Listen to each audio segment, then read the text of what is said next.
a sea of people in a diverse country. Income improvement, better healthcare, and increasing life expectancy have propelled India to the world's most populous country, overtaking China.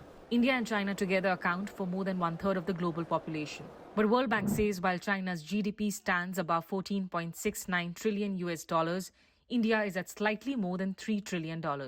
With increased pressure on natural and man-made resources, internal migration is a big concern today for India.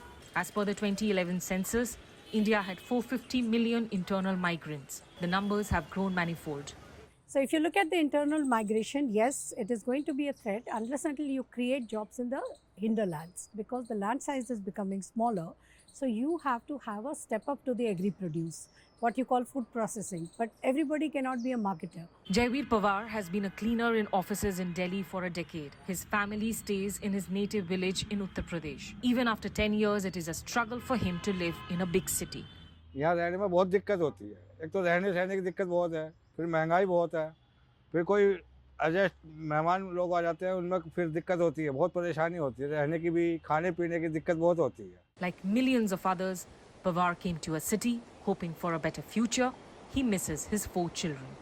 Madam गांव में इतनी वो नहीं है, सुविधा नहीं है गांव में, इस वजह से शहर आना पड़ा, दिल्ली में आना पड़ा मुझे। अगर मौका मिलेगा तो हम अपने गांव में ही रहना पसंद करेंगे। Jobs, upskilling, automation, combating hunger and malnutrition, and providing affordable education and healthcare are daunting challenges for India. There are too many red flags because our malnutrition levels are high. So malnutrition means stunted child growth, means their brain will not be as sharp as we expect them to be. And that is going to be a liability. But India's growth rate is on the decline except in some Hindi heartland states. UN data shows its fertility rate has dropped from an average of 6 children per woman in 1964 to 2.1 children per woman in 2020. Young Indians are now increasingly not wanting a traditional family.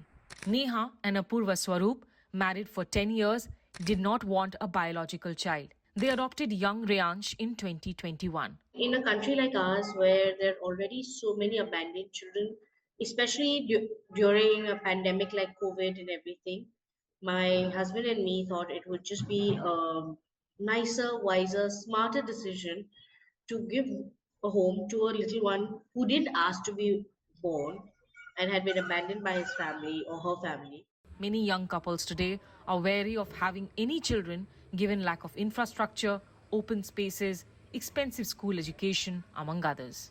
You need to have a whole lot of money and a whole lot of resources available to you as a young couple for your child to have this happy, healthy upbringing. You can't, gone are the days when you could just take your child to probably like just the beach, to the seaside, to a garden. More than half of India's population is below the age of 30. Debates are on if this is a demographic dividend that will accelerate development, or is it a ticking time bomb for a country with huge social and economic disparity. But data projections do show that the population is expected to fall drastically by 2064. Smita Sharma, New Delhi.